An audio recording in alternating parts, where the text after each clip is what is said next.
धन धन सतगुरु तेरा ही आसरा।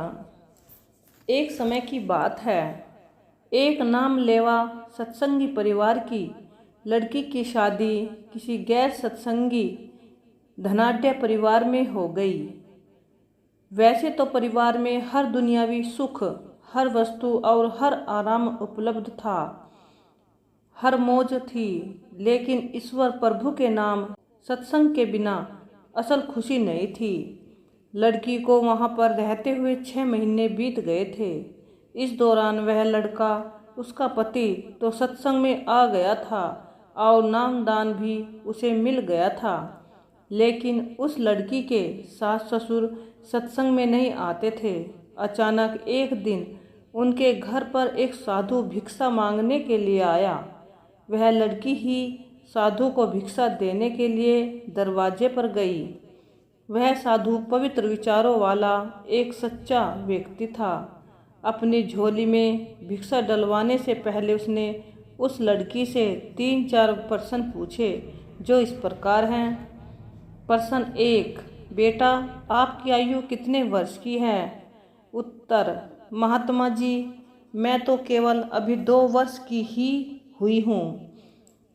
आपके पति की आयु कितने साल है? महात्मा जी वे अभी केवल 6 महीनों के ही हुए हैं। आपके सास ससुर की आयु कितनी है? महात्मा जी मेरे सास ससुर का तो अभी जन्म भी नहीं हुआ। आप लोग खाना कौन सा खाते हैं? महात्मा जी हम बासी पहले का पका हुआ खाना खाते हैं और ताजी हम जमा करते हैं। इस प्रकार उस लड़की से अपने प्रश्नों के सही उत्तर पाकर महात्मा भिक्षा लेकर आगे को चला गया। दूसरी तरफ उपरोक्त बातचीत लड़की के सास व ससुर ने भी सुन ली थी। महात्मा जी तो भिक्षा लेकर चले गए, लेकिन लड़का जब घर आया तो उसके माता पिता ने अपने बहू के खिलाफ लड़के के कान भरकर उसे भड़का दिया। उधर लड़के ने भी उन बातों पर कोई सोच विचार नहीं की, बल्कि गुस्से में लाल पीला हो उसे पीटने लगा। लड़की जोर जोर से रोने लग गई। शोर मच गया तो आस पड़ोस के लोग भी इकट्ठे हो गए। लोगों ने पूछा, भाई आप लोग इस बच्ची को क्यों पीट रहे हैं? इसने क्या ऐसा गुनाह कर दिया जो आप इसे इतनी बेदर्दी से पीटते चले जा रहे हैं? लोगों ने उसे छुड़ाया, बात पूछी। लड़की के ससुर ने बताया कि भिक्षा लेने के लिए आए उस साधु को यह कह रही थी कि मेरे सास ससुर का तो अभी जन्म भी नहीं हुआ। अपने पति को 6 महीने का बता रही थी और अपने बारे में कह रही थी कि मैं अभी 2 साल की ही हूँ। शायद उसका दिमाग हिल गया है, इसीलिए इसे पीटा जा रहा है। उन लोगों में 1-2 समझदार लोग भी थे।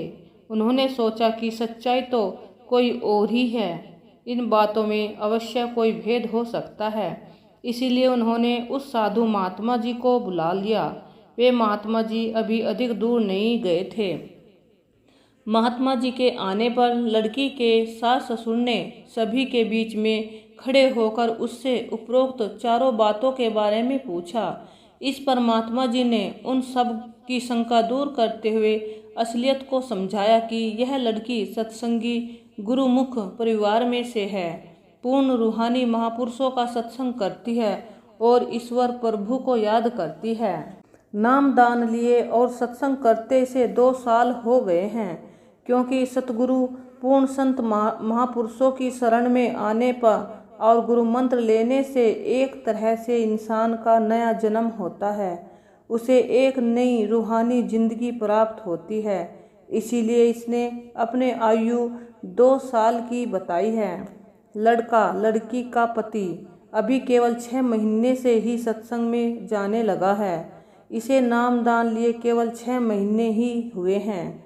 लड़की ने इसकी आयु केवल 6 महीने की बताई, क्योंकि आप दोनों लड़की के सास ससुर ने अभी तक नाम दान नहीं लिया और नहीं आप लोग पूर्ण रूहानी फकीरों के सत्संग में जाते हैं। आप लोगों ने अभी तक पूरे गुरु की शरण नहीं की, इसीलिए आपका अभी तक नया जन्म नहीं हुआ।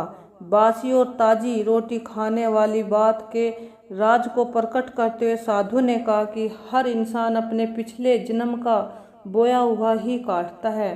पहले बनी प्रारब्ध, पीछे बने शरीर पिछले जन्म के कर्म हैं जो अब हम भोग रहे हैं। दुख सुख आदि हमारे पिछले कर्मों का ही फल है।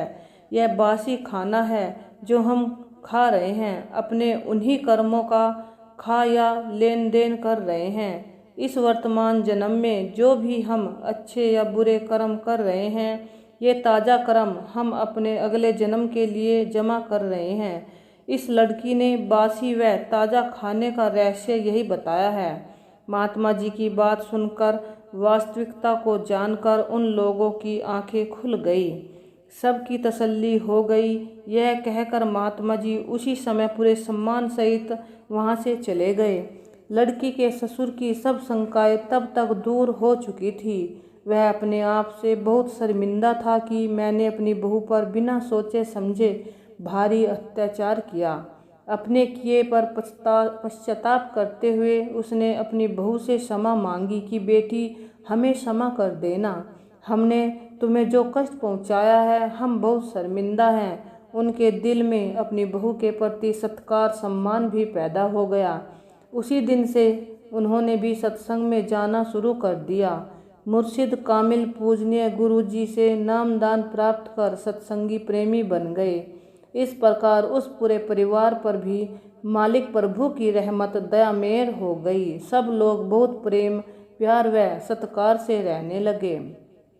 परम पूजनीय प्यारे मुर्शिद कामिल सहनशाह मस्ताना जी महाराज, परम पूजनीय परम पिता शाह सतनाम सिंह जी महाराज और परम पूजनीय हजूर महाराज जी के पवित्र वचनों के अनुसार अगर नाम लेवा सत्संगी माता बहनें अपने घर में खाना आदि नाम जप कर गुरु मंत्र का जाप करते हुए बनाएं, मालिक प्रभु के आगे सुबह शाम अरदास भी करे तो हर घर और प्रत्येक परिवार में सदैवी खुशहाली आ जाए।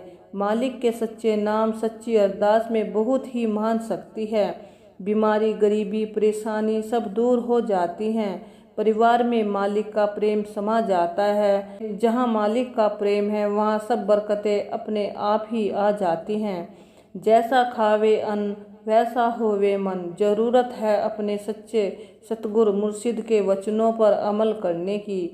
जैसे कि उपरोक्त प्रमाण से स्पष्ट है, वह सत्संगी बहन अपने सतगुरु के वचनों के अनुसार हर रोज अरदास करती, प्रभु के नाम का सिमरन करते हुए खाना बनाती, सजाती, प्यार व सत्कार पूर्ण अपने परिवार को खिलाती, सत्कारपूर्ण अपने परिवार को खिलाती।